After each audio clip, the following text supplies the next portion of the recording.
ng Pilipino, may karapatan manatili sa Pilipinas. Di po ba? Eh ngayon, natatakot na yung mga OFW natin, nandun sila, wala naman magtatanggol sa kanila. Kung mismo sa sarili mong bansa, pwede kang tangayin ng sino man. Abay, anong kasiguraduhan na safe sila sa ibang bansa?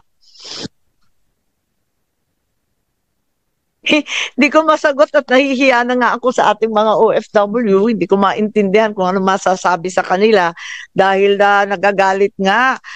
Ba't daw ganun ang nangyari? Pero magko-closing na lang po ako. Palibasa wala tayong sagot sa araw na ito. Walang dumalo sa ating pagdinig. Hindi nila dininig ang pulso ng bayan. Paano tayo uusad kung mismo mga dapat magpaliwanag ay nagtatago sa dilim? Paano natin mapapanagot ang mga ayaw sumagot? Pero hindi tayo titigil. Sama-sama natin ihahatid ang mga sabpina na hinanda ko na. Kailangan kasi pirmahan ng lahat ito ng ating Senate President Chis Escudero. Kailangan pirmahan ng lahat ito pagkat absent silang lahat ngayon.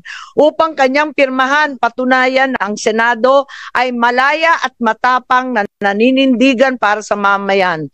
Sambayan ng Pilipino ang masusunod. Tayong mga lingkod bayan mula barangay hanggang Malacanang ay pawang tagapagsilbi lamang. Tagapakinig na sa daing. Tagasagot sa mga tanong.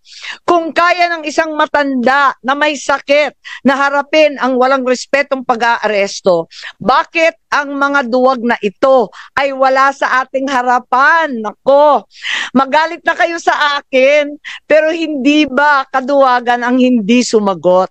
Sadyang naging duwag na nga ba ang mga Pilipino? Hindi ako papayag. Hindi rin papayag si Senator Bato.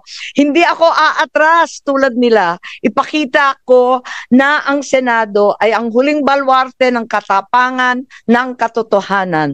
Kung ang sigaw ng sambayanan sa ICC para kay PRRD ay bring him home, ang sigaw ko sa Executive Secretary Bersamin para sa mga pinoprotektahan niya, bring them here to the Senate, now.